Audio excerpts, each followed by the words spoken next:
for this wonderful session of cross-cultural communication and also legacies. We are quite fortunate to have with us Dr. Professor T. Kalyan Chakravarti, who is you know, on a tour to India now because he teaches at the Oman and he often comes to India. He has a rich experience in soft skills and communication. Belgium, especially, he has written a lot of papers in the international and national journals. I think plenty of conferences, and the last 2 decades he is in the service of educating the youth in terms of communication and how to get the skills and so on. So, without further ado, I request Dr. Professor Kalyan to come and take over, and please join me in welcoming Dr. Kalyan. Good evening, ladies and gentlemen. It's my privilege actually to be here after a long time. Usually, my favorite place is where you are sitting right now. To see Chinese and people. Has really a wonderful opportunity to interact with you. So, without taking much time, I'll just go into the topic. And the framework of my talk will be like this. I would like to share my study, cross-cultural issues and communication with all of you. And my presentation is broken down to some bits and pieces. Like I have chosen 4 countries in which I have had a rich experience of staying for some time, teaching, doing some research, and interacting with people. Then I'll share with you multicultural experiences, different countries' exposure, and various aspects of cross-cultural issues and communication. Because it's a cross-section of the society. There are artists, there are maybe intellectuals, media, researchers, so many types of people. So what I think is the following aspects will be better to listen to and interact with. I'll talk some cultural shocks. Then I'll talk a little bit about appearance, then food habits, feelings and reactions, communication, verbal and non-verbal, some myths, misconceptions, and misunderstandings of people generally. Then there are some short videos for your information, and there is a small case, actual case which really happened. The handout will be given at the end because I don't want to make it a form in where people give a handout, people read, and not like that. We let it be live, okay? Because it's a wonderful place where we can be live. Okay.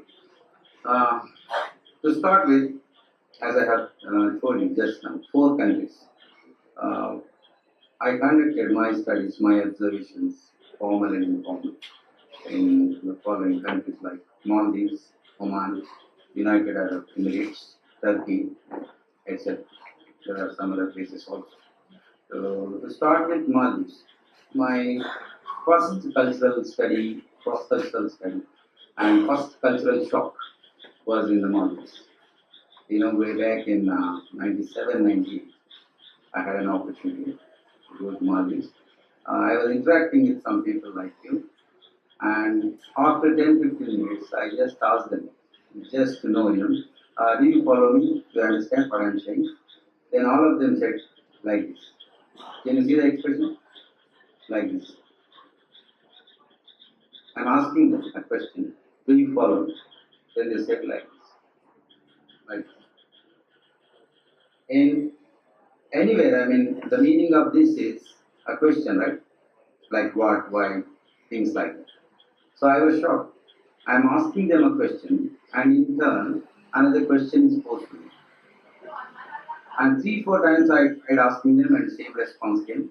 Until my close friend Nadine came to me and said, Professor, don't worry, non-verbal communication. In this country, if they say like this, it means yes. That was the first cultural shock for me. Because in no country, this gesture can be yes, My African friends tell me that in Africa they do like this. When you say, do you understand? I'm telling you this, then they say like, it means yes, interesting. So, there are so many issues to discuss about, but I'll try to concise within the stipulated time. Then, in the Maldives, it was a wonderful experience because it's an archipelago, a group of islands. Nearly 5 to 600 countries, islands are there, and only 300 islands are inhabited, where people move around and they're living there. And their major industry is fishing and tourism. And it's interesting, at that time, the Maldivian rupiah was equivalent to 3.5 Indian rupees. Such a small country, but India is a big country, huge country, but still our currency was only 3.5 rupees against rupiah. Okay, that's a different story. But how do they live? What is their general lifestyle? They get up early in the morning, 4 o'clock or 5 o'clock, and they go for fishing. They take a boat. Every house will have a boat, like we have cars and bikes. They have to keep one boat with them always, because major industry, major job is fishing. They go for fishing and they catch tuna, yellowfin tuna, bluefin tuna. They come and they sell wherever possible. And packaging industry is very popular. I mean, the fish, various types of fish is exported everywhere in the world. So that's one. And underwater world is a world in itself because nearly so many types of fish and other fishes are existing underground in the water, and there is scuba diving school, many schools are there, and there is a submarine service if somebody wants to go there. Okay, and it will be amazing. They bring some videos where they are feeding fish to sharks. Small fish is being fed by small kids. They are not even scared of these sharks. And there are a lot of myths about sharks. They come, they chase people, and they attack people. Nothing like that. I never heard a shark attacking a kid or anybody. It's a myth. Okay. Then, about food in Maldives. General dressing is like us only, the appearance. But general food is garudia. The word garudia means it's a fish soup. First day I was served some garudia. The moment I had it, I felt like vomiting because we are not used to seafood. One, and secondly, the taste is so different. You cannot digest it unless you like. Then I interacted with some teachers, some students, and they have very beautiful writing style, and they are very hardworking people. Even night 10 o'clock classes used to be there. Students are very hardworking, teachers also. And Mr. Gayum was the president at that time, for the last 25 years at that time. They run a lot of stories. There was a coup and so many things happened. And it seems Indian government helped Maldives to rescue them. So these things happen. Then, my favorite job is teaching people skills. So I was teaching them communication skills. And within a week, the island chief became my student. Then he took me around and it was very interesting. If I go on narrating stories about Maldives, I think it becomes like Huckleberry Adventures of Tom Sawyer. I'm not going that deep. My idea is to just peripherally touch upon each country, then try to draw some cultural links and cultural variations, different myths and all. And if you have any questions, reserve them till the end of the session because last 20-30 minutes we can spend some time on questions. Let me try to finish up the remaining task. Then 99, as luck would have it, I got a chance to visit the Middle East. Now look at the Middle East per se. People have a lot of myths about the Middle East. But I have wonderful experiences to share with you. People are amazing. And though we boast of thousands years of culture, things like that, there are certain things to learn from this place. And it's a desert usually, and the temperature varies in each region, and the highest temperature can be 49 to 50 centigrade in peak summer. But you got AC everywhere, and it's not a problem. And people are very, very disciplined, and the roads are so neat, unlike our Hyderabad roads. Okay, and marking is already given, speed and all. Everybody follows rules, and there is no hit and run case anywhere. Here, somebody hits and goes, and it's very difficult to chase them and catch them. But there, if somebody hits by mistake, it's a rare thing, but they stop and call the police. Look, there is an accident, by mistake I hit somebody, please come. And unless the policeman comes and gives a receipt to them, no mechanic will touch that vehicle. And you can't drive a damaged vehicle on the road. And it's an unwritten rule. Everybody follows. Okay, that's about general thing, but cultural shocks. I was standing at one place uh, after going there, and somebody came and asked me, Mister, uh, in Arabic pronunciation, Mister, and they can't pronounce ta usually, so Mister. Yeah, I said yes. Where can I bark? You know, bark. Bark has two meanings. It can be tree bark or the dog bark. I was surprised, another cultural shock. Where can I bark? I said, I think anywhere you can bark. It doesn't matter. No, where can I bark? Again he said, yeah, I'm saying anywhere you can bark. No, mister, where can I bark? You know, it's called parking. It's not park. Then, okay, slowly I was trying to adjust with him. Then I said, okay, there's a place here where I can park. Then after 10-15 minutes, another gentleman came. You know, the attire is different, a long kimono like white dress and turban, and there's a kanja, traditional kanja. Some people wear it, and they are proud of having that because it comes from generation to generation, from grandfather to father to son, like that. In all the traditional events, they wear it, and they look handsome. But the similarity between these Arabs and Indians is our Punjabis, you know. Typical Punjabi attire is also the same. There is a turban and there is a kanja. But these are Hindus, they are staunch Muslims. That's the difference. Okay, another guy comes and says, Mister, where can I pray? Pray. You know the meaning of pray. Another animal song. I was surprised. In this country, everybody is asking about park and pray. What is it? They will make some sound or some non-verbal communication. No, he was asking about pray. So by then I understood that the park cannot be found there. So I was trying to get accustomed. And I said, there are so many places to pray. You can. Okay. Then the appearance I told you. All gents have, that's the national dress in Oman where I am staying. Most of the other countries, even Saudi, UAE, including Dubai, Abu Dhabi and all these places, then white attire for gents and multicolored and then thunder. And all women will be in black, burqa and things like that. Very traditional that way. Okay. Then when it comes to food habits, the healthiest diet in the world, I should say, is followed by the Arabs. You know, they don't crave for fried chicken, fried mutton, things like that. It is grilled chicken and grilled mutton, grilled fish. But they eat these many raw vegetables along with every night, every mutton, chicken, everything. So there is a balanced diet.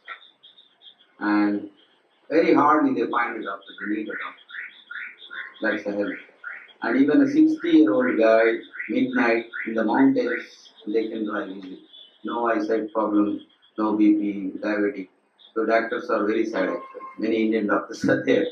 And they say, these guys, you know, like iron men, and they're amazing. And the traditional date food, they eat which gives a lot of iron. So that's food they have usually. And it's very interesting to see them teamwork everywhere. Our corporate trainers and all, they keep on talking about teamwork, teamwork, teamwork, which never happens. How many Indians sit together and have a meal in one plate? We have a lot of things to think of. But they don't have any differences like that. In a big, huge plate, a heap of biryani will be served. And first time when I was invited, they're very hospitable. That they said, Doctor, please come, let's have lunch or dinner, something. Then I went along with them. All of them sit in Vajrasana style, and there's a mountain of food in the middle, okay, and a lot of grilled chicken, dish, whatever they serve. And interestingly, there is no masala in the food. Amazing. I don't know how that came to them. When I tasted, basically I'm a Hyderabadi, so I know I'm habituated to Hyderabadi biryani and I crave for it. But our biryani taste is entirely different compared to them. There is absolutely no masala. There is kajur, there is cashew nut, there is some seasoning, things like that. That's all. Nothing else. And basmati flavored. And elaichi, of course. But nothing which makes you cough. That's something. And years together, centuries together, they are having that. Tasteless for us, but for them, so that's the food. Then feelings and reactions. Give some examples here. One day, my friend Salim bin Mam bin Ahmad, single person, I don't think 3-4 persons are there. One Salim bin Muhammad bin Ahmad Adoli. First name is his, then his father's name, then grandfather's name, then tribe name. Because suddenly if you say Ahmad, then 4-5 people will say yes, tell me. And if you say Ahmad bin Muhammad, then again 4-5 people will say yes. Then you have to say Ahmad bin Muhammad bin something, then 2 persons will raise. Then you have to fall by the tribe name. If you say Ahmad Adoli, then good. But which Ahmad Adoli? Ahmad bin Muhammad Adoli or Ahmad bin Said Adoli? Like that. Amazing. So patiently, you have to keep a lot of patience. Otherwise, you can't remember the names and call it. And they like to be called that way. They have a lot of pride in maintaining that tradition. Then I'm talking about some feelings and affections. One day, Mr. Ahmad, my close friend, and I went to a restaurant nearby. It was lunchtime, then we ordered food. Then, with my Indian habit, I ordered one cold drink. Then I drank it like this. Then I gave it. He said, no, you can. Then I thought maybe he doesn't want to have it because already I tasted it. Then I ordered for another. Then he took. I said, Ahmad, last time I also tasted what you tasted. I don't have a problem. No, it's not about touching it or tasting. In our country, if you want to really offer somebody, buy 2, not 1. See the cultural difference. If you really want to treat somebody, whether it is tea or cold drink or anything, buy 2 pieces. Then we accept. So at every stage, a lot of adjustment, understanding, you have to watch for the reactions. One day, one famous presentation took place in Burj Al Arab, the archaeological marvel. You can see the picture. I didn't bring the picture. You can also take. It's a wonderful 24 story building. It's canoe shaped, like a boat. It's still there. Now there are more taller buildings. Now Burj Khalifa is, I think, 120 story building. And if you go to the top, you can look at that Al-Nakheel project, which looks like a date with artificial construction in the ocean. Okay, wonderful place. So there, somebody had a presentation, maybe marketing presentation or something. Then 2 sheikhs were walking. This guy was also walking, and they were entering into some business deal. So, what is the Indian habit when somebody, we get close to people very easily, in 5-10 minutes. If it is business deal, And after a successful presentation, suddenly we get close and we keep childhood we are friends. So we put hands like this, right? So this person, Indian, with knowing the local culture, he just said this, started here. Then the Sheikh said, sudden reaction, and he said like this, and he walked off. And this guy was wondering. There was a tea break, and he comes back, and he has tea, and this gentleman is not coming back. The Arab Sheikh. He was wondering what happened. What have I done? Then another Sheikh was asking, what happened? Why he is not coming back? I don't know. We went there, and then what happened? Then I kept hand like this, then I pat. Yes, that's the problem. That's a taboo in Arab culture. Even a close friend is not supposed to put a hand on the shoulder, and you are not even supposed to pat somewhere at the back. And many Indians have this habit. Even I do with my close friends, and we don't mind. And close friends have to put hands on shoulders here, right? So a lot of things will be there. First time when a person lands in a new country, maybe America, maybe Arab, maybe different countries, and that's very interesting to watch and learn from them through mistakes or through some readings. Okay, that was one. Then lot of things, one by one, I'll try to recollect and tell you. Uh, there is something very strange I heard in a village. I had a chance to visit a village along with a person.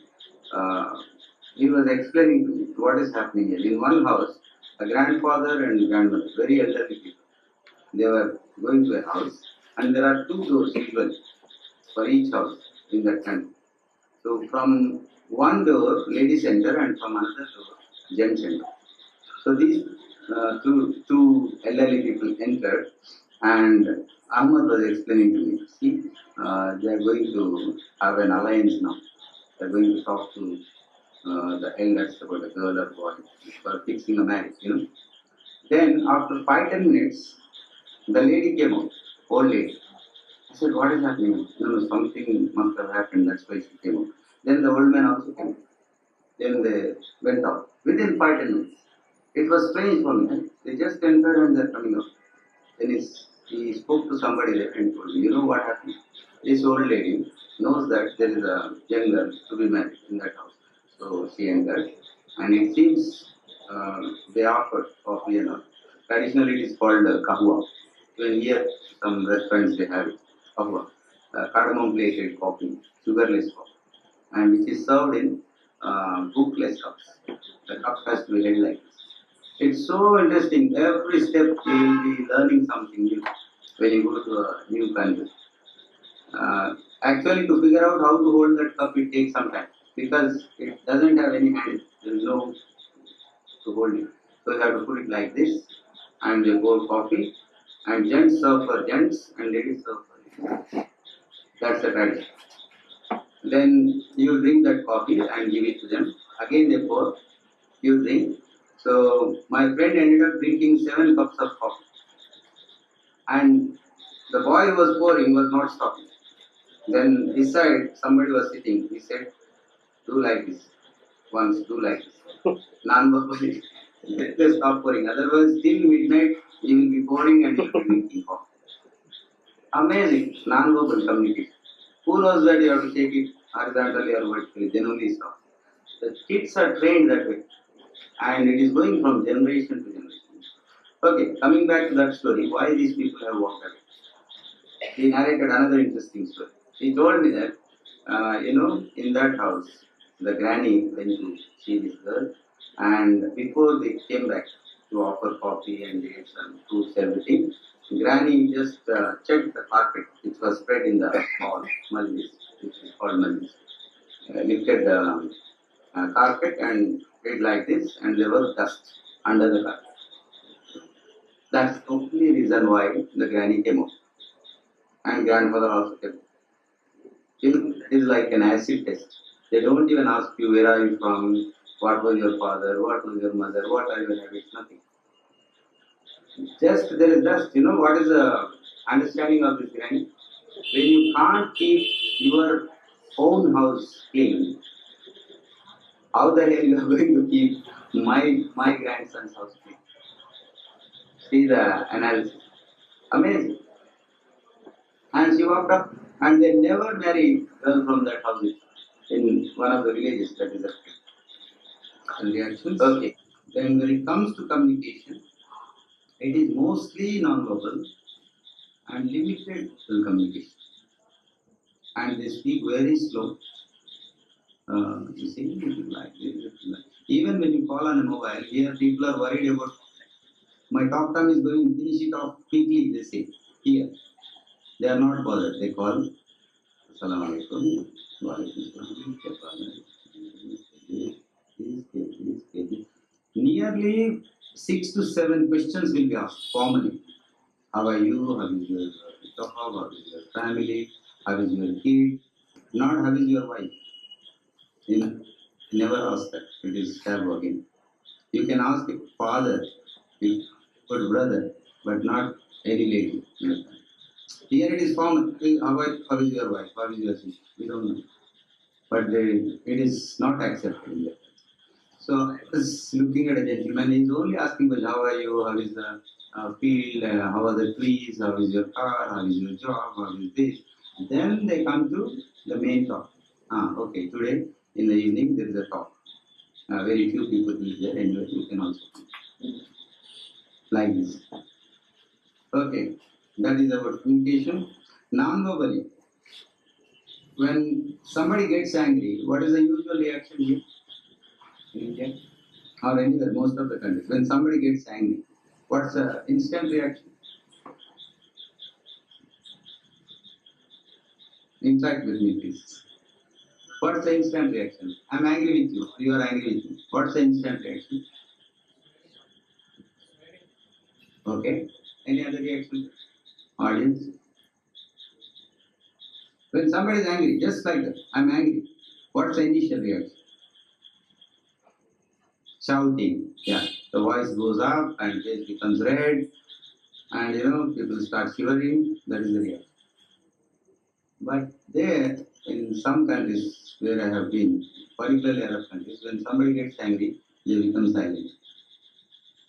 And it is very, very, very tough job. Personally also, I think, when I get angry, I don't know. It can be anything, verbal, non-verbal, or some people even throw whatever is handy. But nothing. They just become silent and they look at you, talk about them once, and they walk. Nothing, no words spoken. One day, one Lexus and BMW got hit. I was behind. I thought, my God, third world war will happen now. But to my amazement, nothing happened. Both the Arab sheikhs got down. Another interesting thing is, that person is looking at the damage done to this car, and this person silently going to that car and looking at the damage done. And both took out mobiles and called the police. That fellow came in a bike, policeman on a Harley Davidson like bike, and he came and he said, Salam alaikum. No words spoken. In a minute, just he gave a paper and both of them went. And they called the mechanic. He also came by Toyota, and he said, okay, two mechanics came and took the car. And again they called another two cars came, picked up these people. Nothing vanished. And I was, with my film experience and all, I was looking at that scene. Oh my God, now this fellow will take out the Khanjar and he will do like this. Because BMW and Lexus, people are ready to die for bicycles also in Hyderabad, I heard. Somebody killed a guy just for 50 rupees in old city somewhere. 50 rupees. This is BMW and Lexus. Come on. There should be at least a murder, right? But nothing happened. This is first hand information. And we boast thousands of years of history, patience, yoga, this, that, and we are very peace-loving country. It is there. But what happens to the general reaction? People fight everywhere. At home, on the streets, at the workplace, everywhere people fight, right? And people find reasons to fight. And enmity, tension, faces, my goodness. What is happening? So my study goes on looking at various communications, verbal, non-verbal, the cultural habits, food habits, dressing, so many interesting things to share with you. Okay, then purity of Arabic. I have to talk something about the language here. It's one of the toughest languages, I think, because most of the sounds are glottal, from the larynx here. It is from like ha, ha sound is there. It is very difficult. I try to learn some words also. Okay, leave it, you cannot pronounce. Ahmad was saying. Mm, uh, higher, like this. It doesn't come like we say higher. So KH together higher. But it is coming from inside, and very tough and very interesting also. They have very limited vocabulary and very limited alphabet. And one day I was searching for cold water. I was trying to ask somebody there, Arabic gentleman, I need cold water. Where is the fridge, refrigerator? I was frantic, searching everywhere. But that gentleman didn't know English. Then somebody came, what do you want?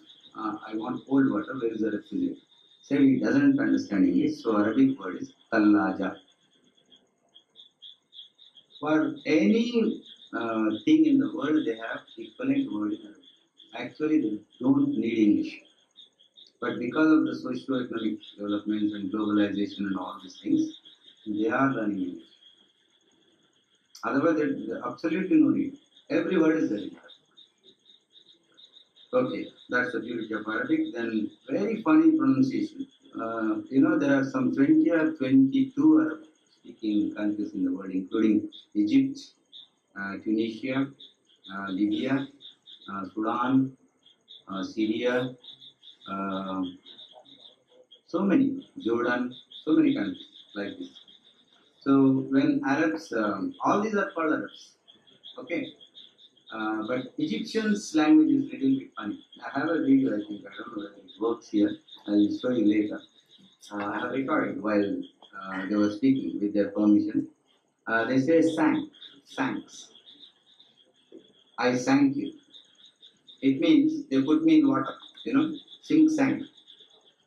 But it doesn't mean thank, it is thank. I thank you, thanks. One fine early morning, I had an Egyptian neighbor there. He came to me and he said, Mister, Doctor, Doctor, he said, Doctor, yes, Doctor, are you like chicken? He asked me. Early morning, I was surprised to listen somebody is asking me, are you like chicken? I said, I looked at myself. I look like chicken by any angle, in any angle? No, I'm not like chicken. No. Are you like chicken? No. Then he said, okay. Are you like watermelon? Watermelon. I should be circular, right? Watermelon. No, I'm not like watermelon. No, mister. Are you like chicken or watermelon? You tell me now. No, neither I look like a chicken or look like watermelon. After 2, 3 questions, I understood that that gentleman is trying to ask me, do you like chicken or do you like watermelon? It was funny. So many things like this. Okay, then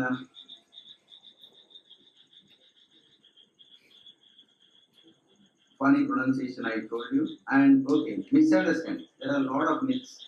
Like somebody told me, I'm going to the Middle East. Oh, be careful. Will be beheaded. Will be this, that. Nothing like that. If you follow the local rules, local regulations, if you respect the culture, nothing will happen. Because this is first-hand information. I have been there. I'm telling you that. Nothing will happen. And but something happened to the guy. One of my colleagues has been removed from the job because it was a very silly mistake. Usually in the universities and elsewhere, when faculty are teaching, uh, students play with the mobile phone. Even in India, it happens. Everywhere it happens. But they are so rich.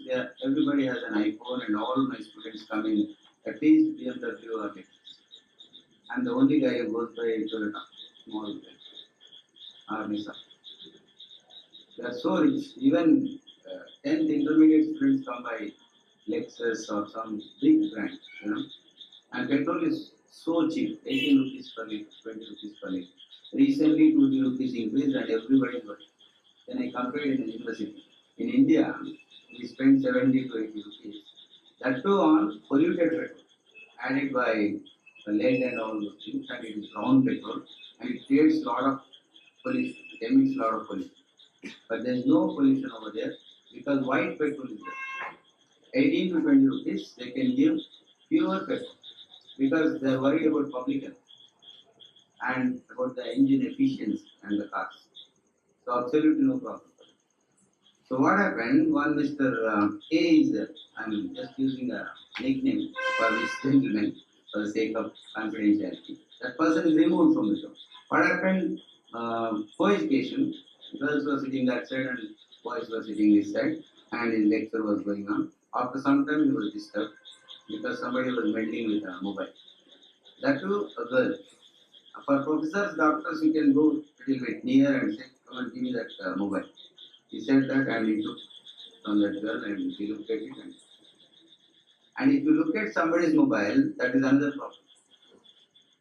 Yeah, in India maybe it's allowed, but there you cannot even look at the mobile.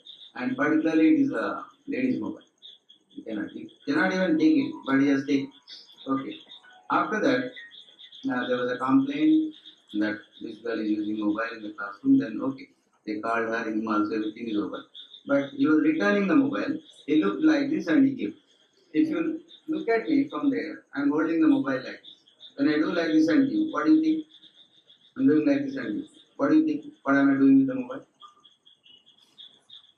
I'm doing like this and give. That girl watching from that side thought that he just kissed the mobile and gave. That's a small mistake. He spent 7 years there, but nobody came to him. Said, "Sir, you just kiss the mobile and give. What happens if you kiss the mobile?" But they felt actually it didn't happen. And this person, Mr. A, went to the classroom and asked everybody for confirmation. Did I do that? Actually? We don't know. We don't know. They never say against anybody. That's another interesting. You cannot prove it also. Because in the class of 20, 30, 25 is the average, not more than that. 25. Teacher and student ratio is just 1 is to 20. They don't mind constructing buildings, extra classrooms, appointing extra faculty, which can never happen in India, even after another 50 years or 100 years. Never happen. Maybe some international schools here and there following, but that is a heavy rate. Okay, nobody confirmed, but the dean said, see, the complaint came from a girl. So nobody can rescue in this country. They have full powers. And traditionally, they get lot of dowry. That is another advantage. If you have a girl, if you are an Arabic person and you have a girl, you get lot of money. Girl sits there behind the screen and demands, Baba, ask that boy, if anybody goes for a marriage alliance, ask that boy, does he have a BMW at least, or Lexus at least? How much is the bank balance? Does he have a big palatial house? Things like that. A girl demands it, and boy is supposed to give that. Everything. Unless they earn that, they don't go for that. So a lot of rights are there for us. We talk about women rights, women empowerment. I don't know what. It is happening. So then misconceptions and said, okay, madam sir, there's another problem. The place where I go, nearly 15 to 20 different nationalities are working, including British and American people. So one day I made a mistake of calling one American lady madam. What is wrong in madam? Nothing wrong. But if you have time, just browse the net, American English, meaning of madam. Some of you may be having an idea what is the madam in American English. Still. Yeah. And that American lady got so angry, you are a professor and you are calling me madam. Sorry, miss. Actually, I wanted to respect you. That's why I'm calling. No, this is not respect, this is derogatory actually. Never call an American lady madam. Call me by the name. I'm Deborah, call me Deborah. No need of doctor, professor, miss, Mr. Nothing. If you say miss, there is another problem. You are indirectly asking her social status, questioning her social status, or trying to inquire about the social. So very sensitive situation. Then similarly, never say sir to a British person. Yeah, they will straight away tell you, don't call me sir. The Queen is not benevolent to give me a title, sorry, And here people are very happy. Even a conductor is sir, stylish salesman is a sir, everybody is a sir, and everybody is a madam. And people demand, call me sir, call me madam. They demand. So that's a difference. Then Americans, I have a very funny American. One day we were packing things and going by his car for a picnic because pandemic, so we enjoyed. And I said, Mr. John, hey, no Mr., just call me John. Okay, John. He's elder than me and he's a senior also, a director of something. John, my luggage is ready. You can keep it in the back of my dicky. I said, dicky is a common word here, which means where we keep the luggage. He said, what? Such a big bag you want to keep in my dicky? Cannot fit in my dear. So every situation, everywhere, there is some learning, some learning, some learning. It's amazing. Okay. Again, I'll tell you about one Egyptian. Midnight, imagine the scene. It was 2 o'clock, neither midnight nor early morning. There was one Mr. X, I can't tell the name because for the sake of censorship or so many things. Okay, Mr. X. He was in the hostel where faculty stays.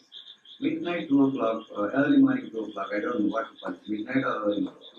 He gets up and he used to smoke that stupid Montana cigarette, which is not available here. Montana.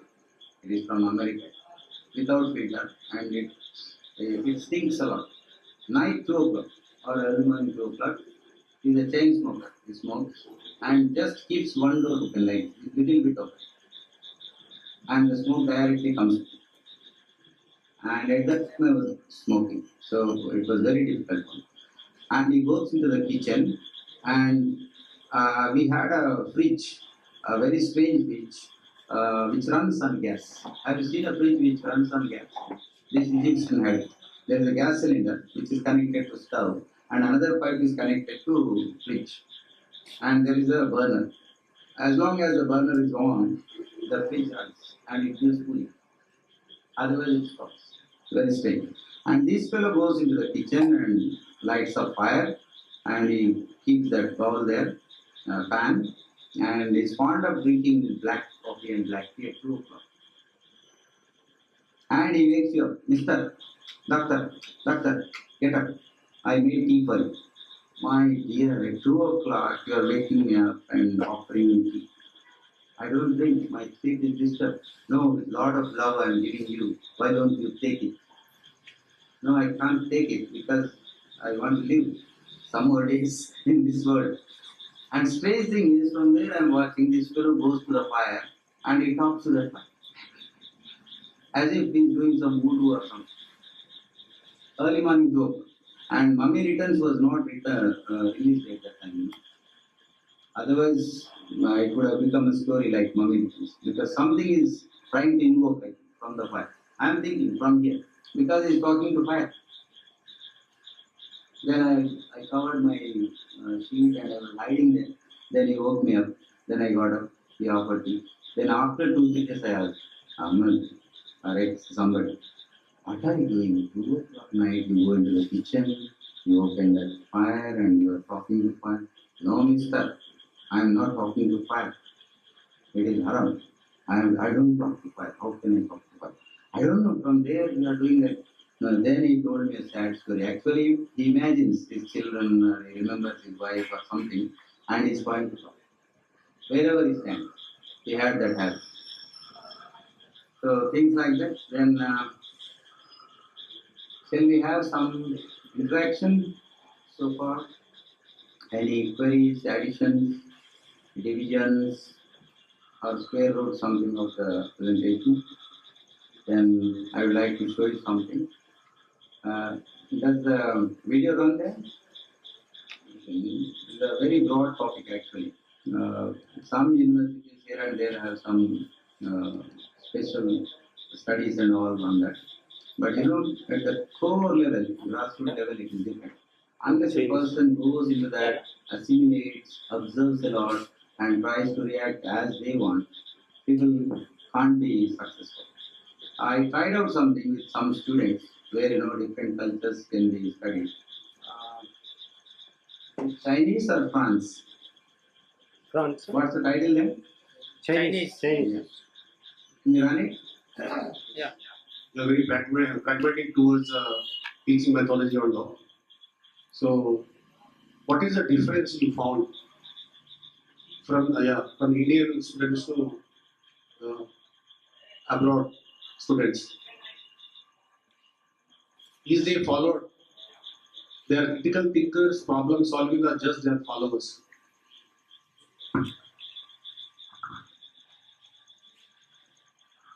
Which country are you talking about? I didn't even touch upon Turkey because I will talk about it just later. Which countries? I mostly spent time in the Maldives and Middle East. You want me to tell about the students of Middle East first? Or, yeah. Middle East, see, they don't have any competition there. Here, fortunately, unfortunately, because of our socio-economic political conditions, there is a lot of competition created among the students. I saw my neighbors hitting black and blue for getting 5 marks less in a test. Even father, mother, they were hitting the child very bad. See, this fellow got 95 marks and you got only 90 marks. My God, what about the people? In my days, getting 60 percentage was very, very difficult. 60% was great. You can ask any of my classmates are here, some of the classmates. 60% was considered to be a very top rank, first class holder. 70 means distinction. Now see everywhere, I see the advertisements. This 10th class batch, all 95%. Then where are the guys who got 67? So a lot of pressure is created. Actually, it's like pressure cooker. In some corporate schools and colleges where I go, you know, every week there is a test. After every class there is a test, and teachers are tired of correcting, and students are tired of writing tests. Such pressure is not there in those countries. Per year, hardly 4 to 6 examinations are there. That's all. That's so relaxed. And there is semester or trimester system. So one semester over, you don't have to touch any book from this semester. There is no year-end exam. Like where we sit on in the piles of books and study, then answer. You have to memorize total year syllabus. It's not like that. And you don't have to wait for a job in a queue. They are so happy and their rulers are so organized that there are jobs everywhere. Even after class 10, intermediate or degree, your job is ready. You just have to apply. And there is a reply. Here you apply, no reply. Yeah, that's the situation. Even the brightest student has to wait. But they call the people, okay, in this college, this is the number of pass outs, so these many jobs are there. And study is free from LKG to PhD level or whatever level you want to study. It is just free, absolutely free. Even in UK, USA, Australia, wherever you want to study, the rulers send you, the government sends you. Wonderful, amazing. And all the girls are getting lot of dowry. We are doing this for the business communication course under the guidance of. Hello everyone. We are the class of 2012 IBS Hyderabad. We will be presenting the cross-country presentation. We are doing this for the business communication course under the guidance of Dr. Kalyan Chakraborty and Jyoti.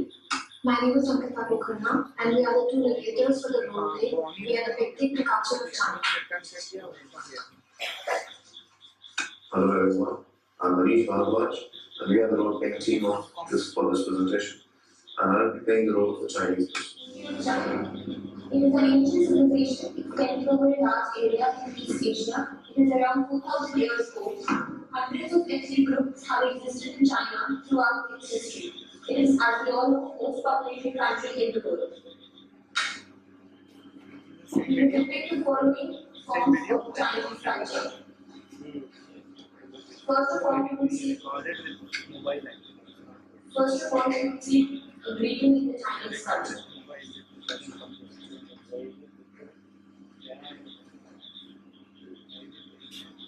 As the handshake might seem very appropriate, but it is considered as a sign of disrespect in China. Now you can see how it is correctly done in China.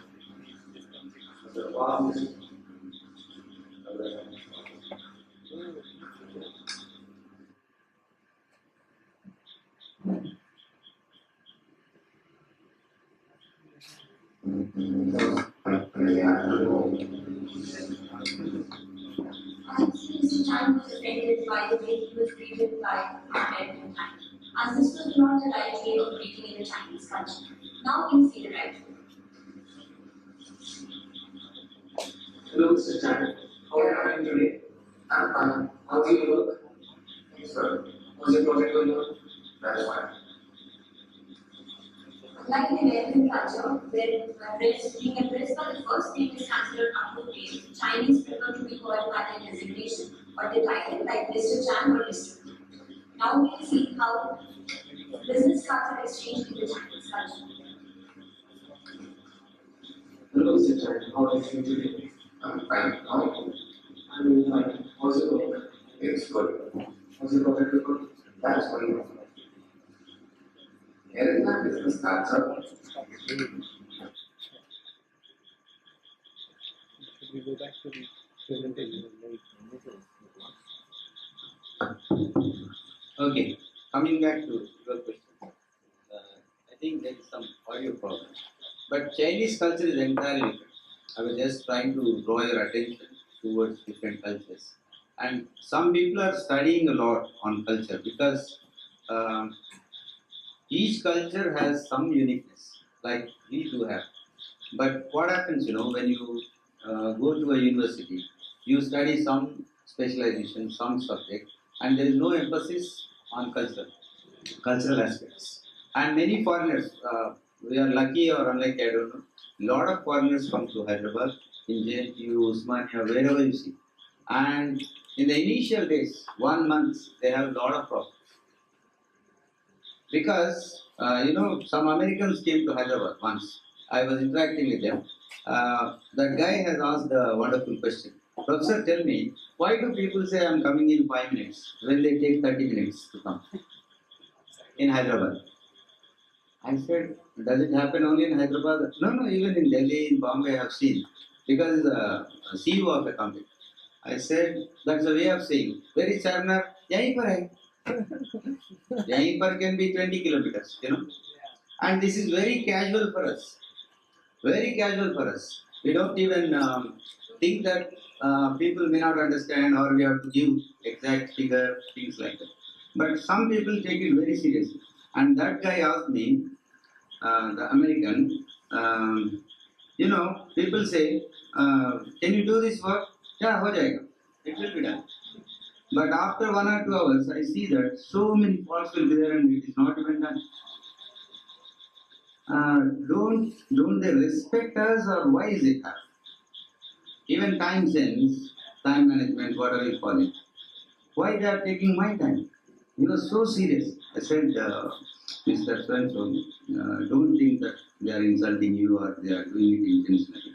Our culture is so different and your culture is so different. It takes some time to adjust, you see. Otherwise, they don't have any time because foreigners are regarded a lot, respected a lot in a country like India. Okay, so the competitive spirit is not there. And I think that's the only thing which is making life miserable in India. Everywhere it is rightly called cutthroat competition. Auto or geo, cutthroat competition. Somebody has used that word very correctly. So children are not in tension, parents are not in tension, nobody is questioning how much you got on the progress report, you are useless, nothing like that. They are not even degrading their children. Everybody is given lot of importance and lot of respect, freedom to express, and they speak very little, very little. We Indians tend to speak a lot. In South India, for example, there are very speed languages. Nobody understands except that area people. These regions are not for the speed talking, slowly. You ask me how they are grasping, what is the methodology. Limited examinations and limited tests, but they have listening and speaking tests also when it comes to communication. I don't think any university or school is following that in India. We don't care listening and speaking tests, but suddenly our children will go for TOEFL and IELTS, where there is listening and speaking tests. So systematically they are developing and their affordability is so much that for BA they go to England, to do some other course they go to USA, Australia, and it is absolutely free. So they are getting a lot of first-hand information and practical information from there. Some are coming to India also to study some courses, particularly Arab. Okay. Then which country is left now? Turkey. Now UAE I told you, Dubai and all, or UAE, Oman I told you, Maldives. Turkey is amazing place again. You know, Istanbul, uh, Izmir, these are like heaven. But now there is some disturbance. Luckily I visited last year and I spent at least a month over there. Very peaceful and fun lovers. Early morning till 3 o'clock, people wander on the roads, on the beaches, everywhere, and absolutely friendly, no problem at all. That's why I say a lot of myths and misconceptions and misunderstandings are. So many people are around there. You know, I told you 15 to 20 countries, people are every day. We rub shoulders with them, including our Pakistani brothers. You know, if I want to have a very nice food like biryani, which is somewhat similar to our Hyderabad biryani, I go to a Pakistani restaurant in Dubai or in Oman, wherever, and they serve the best food. It looks similar to Punjabi food. And you know, in the media, everywhere, they are treated as enemies, and a lot of enmity is created, right? But I have seen them interacting with us. After some days, when they get close to you, they don't even discuss with you politics, news, nothing. They are also fun lovers, and they enjoy our Punjabi music, you know, our Hindi films. And most of the people like Shah Rukh Khan, etc., they have ancestors there. And they talk about this, what is that university? Near Peshawar, Takshila University, what is it? Yeah. Thousands of years ago it was here, and so many people from different countries were coming there. They told me about it. It is there, you know. We still preserved it.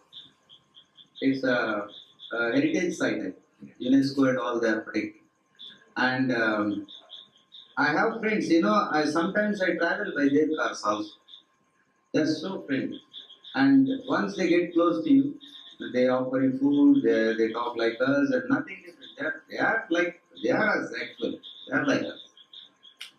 And when somebody is going on a tour, they come and hug you, okay, like brothers are living. And I don't know what's the myth created and what's the misunderstanding created by media and so many things. Because this is first hand information. I'm seeing it. And what we hear is different from what we see, you know.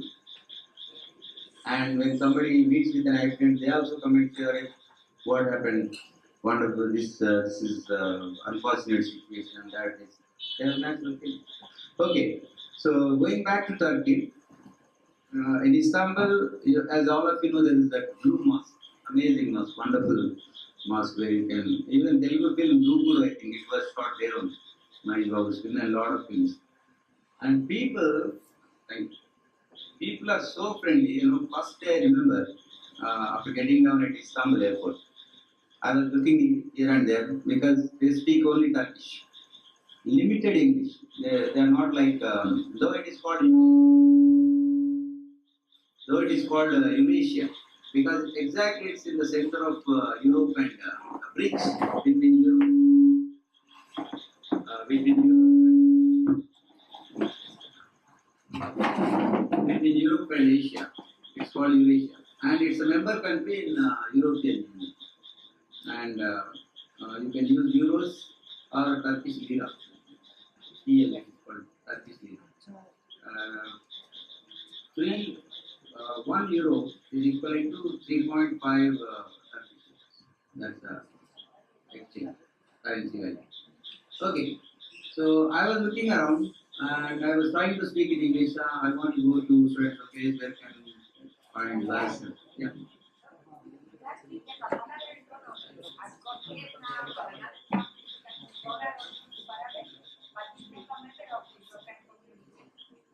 Turkey is a member now.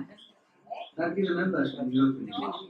Euro is accepted there. Is accepted the payment American dollars are accepted in Vietnam. It's a moral economy, but they are not. Yes. But I heard they told me that. For the last 25 years, Okay. they accept you because it's the main tourism they have there. Hmm.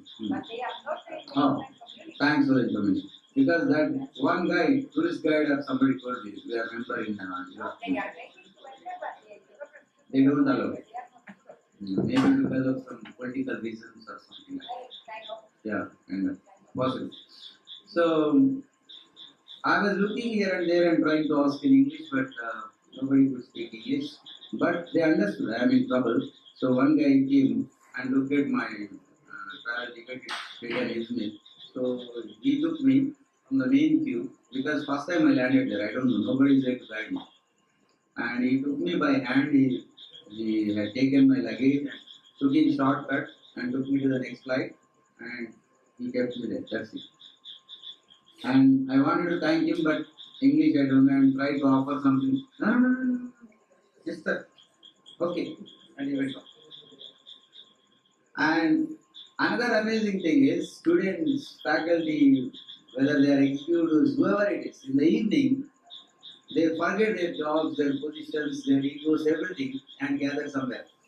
You know, beaches are so beautiful and a lot of canteens here and there near the beach. And beer is openly sold, no restriction. Boys, girls together, they hang around and no restriction. They are fun lovers. I have seen that. Nice. Actually, I was offered to go to a nearby bar after the classes. It was amazing because in India, if a professor or faculty teaches and he will be standing like this and all students will be listening, taking notes, then after coming to good evening, sir, good morning. Nothing like that. When you go out, they say, professor, go to the canteen. They are no problem. And the director also came, everybody came. We'll have some tea, something I was expecting. But they said, let's have some beer. Students, maybe university students or somebody, they just came to attend my lecture. When I said, beer? You are students. And so much. The director came. He is a British guy, but he has some links to Turkey. He said, sir, you have come. No, sir, call me Billy. His name is Billy. Billion something, but call me Billy. Even students used to call him Billy. First day I thought he is also some student or somebody. He is the director of that institute. So it's a flat situation, like we call it a flat organization in HR language. Equal. And even the director joined us. Okay, come on, Kalyan, we'll have some beer. There is FSS beer, very famous. And FSS is a historic site there. Again, heritage site where Augustus, Titus, people like them, they were living there. And Roman Empire, relics of Roman Empire. A lot of films were shot there, Hindi, English, Telugu. And it's a beautiful place. And there are villages where vineyards are there, You can visit the local vineyard, select wine of your choice. In front of you, they give you actually, they make you taste 7-8 types of wine. Then you can choose and buy. And fun lovers. No way tensions actually. Now I don't know what's happening. Media, no.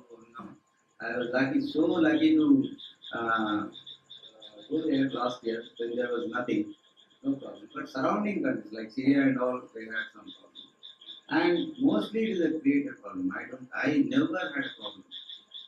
First hand in the world. Even now, people send the mails and all, they are happy. But outside, in the international media, I don't know. So that is Turkey.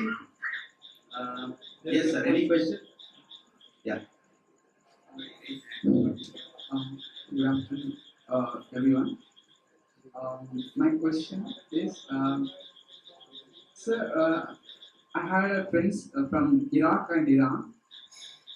When they speak, they don't speak in a polite. Of course, I don't understand their language, but they as if they are quarreling, right? They speak in that way. Iraqis are speaking. Right. Iraqis are even Iranis. Speaking with you or among themselves? Among themselves. Okay. So how you said it is not fighting. Actually, the sound and that's what I'm telling you. It's a very interesting study. In communication, you have verbal and non-verbal, right? And in our languages in India, we depend so much on hand gestures, facial expressions, and high-sounding words and all those things. In their language, it is just different, slightly different, which is new to us. That's why they are misunderstanding. They are not understanding. They are not quarreling. They are just talking. Their language is like that. Their gestures are like that. Okay? As simple as that. If you know the language, or if they speak English, ask them to translate in English, then you will understand. It is just normal conversation. I saw Tunisians. When they come, suddenly they hit on the back. One Tunisian is hitting another Tunisian. I thought they are fighting, like you. But it is friendly gesture. Even in India, if you go to villages, somebody will pick up a stick and hit his friend. And they will be laughing. Hey. It's just like our culture is different and their culture. Nothing strange about it. That's why there are two concepts, acculturation and enculturation in cultural studies. I have some material, but I don't want to make it a traditional classroom. Handouts are there. You can pick it up. A lot of information is there. And my email is there. Any question, anybody question? Yeah, The cultural communication and issues. My question to you is, do you think training can help overcome all these cultural barriers, especially expat training, expatriation, and the moment the person goes abroad and comes back, do you also suggest him to go through the repatriation training? And very good question. Actually, it's not a commercial forum, so I will not talk to you about trainings and all. But training always helps. You know, like when American comes to Hyderabad or UK, thanks to IT industry, lot of foreigners are visiting Hyderabad now. And universities like Osmania, JNTU, Gautam University, lot of foreigners are coming. I don't know what they want to do here. They are studying, some are working. But they have similar kind of problems. Like when we go there, we face some cultural shocks, misunderstandings, myths. We have some myths, some mind mapping is already done. For example, I am going to Saudi. Oh, they hang you. Why? What did I do? I don't even think about it. What did I do? Nothing. I am going to educate. So I educate. And respect the local norms. Know the local norms and respect. Nothing happens. I'm going to the border area or neighboring country. Oh, they kill you. Where? Why? Nobody thinks about it. So some exposure is required. Actually, universities and corporate companies should have this enculturation and acculturation process. Just a small talk or discussion. See, this is like this. When they do like this, you do like this, and things like that. That will certainly help. Training always helps people. So where do they get the training? Do we have recognized training centers? Recognized training centers like see in USA there is some one organization which exclusively deals with cross-cultural issues. They have tied up with 500 blue chip companies and they have a trainer programs. But the recruitment is very tough. You should have some prior knowledge about various cultures, then they train you, certify you, then in turn you can train. I was exposed to such trainings also. But that's a wonderful field actually because most of the companies fail because of this. You know, Ambassador Nova was launched in some country. And in that country, Nova means something that doesn't move. That's all. Tell me who will buy a car which doesn't move? So it failed. And in Middle East, that surf advertisement also failed. Do you remember the surf advertisement? Pick up a dirty shirt, dip it into Surf Excel or whatever, then take out a fresh shirt. That failed. That product itself failed. You know what's the problem? Simple reason. They read from right to left. So pick up a very good shirt, dip it in our surf, and you get a dirty shirt. That's the meaning they got. How can the product sell? Tell me. And in China, just color, even a color matters.